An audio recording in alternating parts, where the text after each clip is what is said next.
Alabama's economy, and particularly those companies in Alabama, are affected by the lack of quality employees that we need to compete. Their major concern right now would be the kind of workers they're able to attract and get. Each year, an inadequately educated workforce not only cost Alabama businesses hundreds of millions of dollars. A 2004 report issued by the Alabama Policy Institute estimated it costs businesses $450 million per year when they hire employees lacking basic math, reading, and language skills.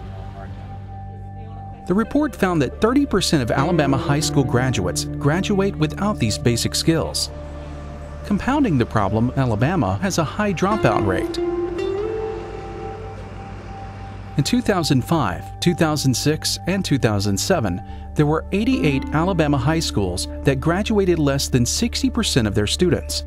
28 graduated less than 50%, and 10 graduated less than 40%. Woodlawn High School in Birmingham is a prime example.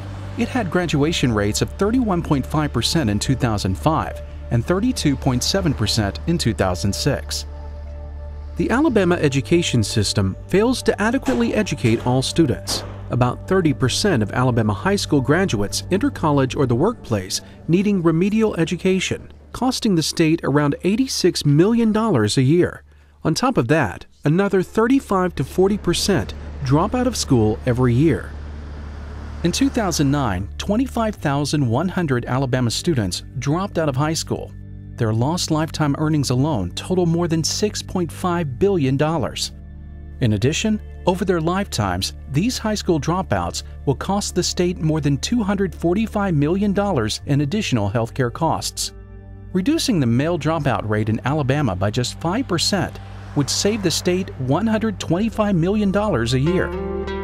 In the Birmingham area alone, if the dropout rate was cut in half in 1 year, those graduates would spend an additional $21 million and invest an additional $7.1 million. This spending and investing would support 200 new jobs and increase the gross regional product by as much as $37 million by the time the graduates reach the midpoint of their careers. More than $2.1 billion would be added to the state's economy by 2020 if non-white students graduated at the same rate as white students. Alabama public schools don't fail to adequately educate because of a lack of funding. As a matter of fact, Alabama has been a national leader in increasing education funding.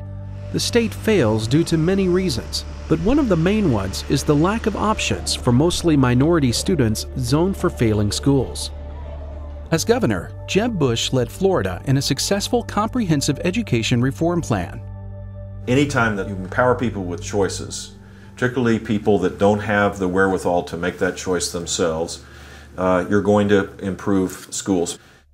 Alabama is one of only 11 states in the country that does not give parents the option of public charter schools. Charter schools are a wonderful tool for school systems and states to use to help improve educational outcomes for children across the state.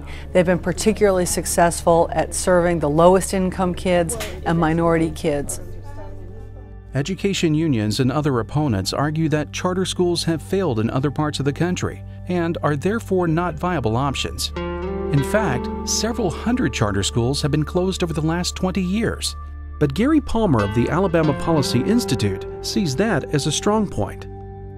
Charter schools bring accountability because results are expected and measured. If any of those 88 high schools in Alabama that had graduated fewer than 60% of their students had been charter schools, they would have been closed. Teachers and principals would have been replaced. This is where Alabama should focus the state's charter school effort, in those areas where the public schools are failing the students. The workers of the 21st century have got to be prepared to compete for world-class jobs. If we do not have workers that are prepared to meet the challenges of the 21st century, we simply won't get those great jobs that we all want and need.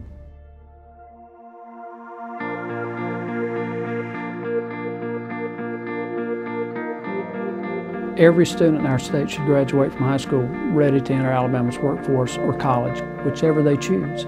Every child, no exceptions. It's our responsibility to see that that happens.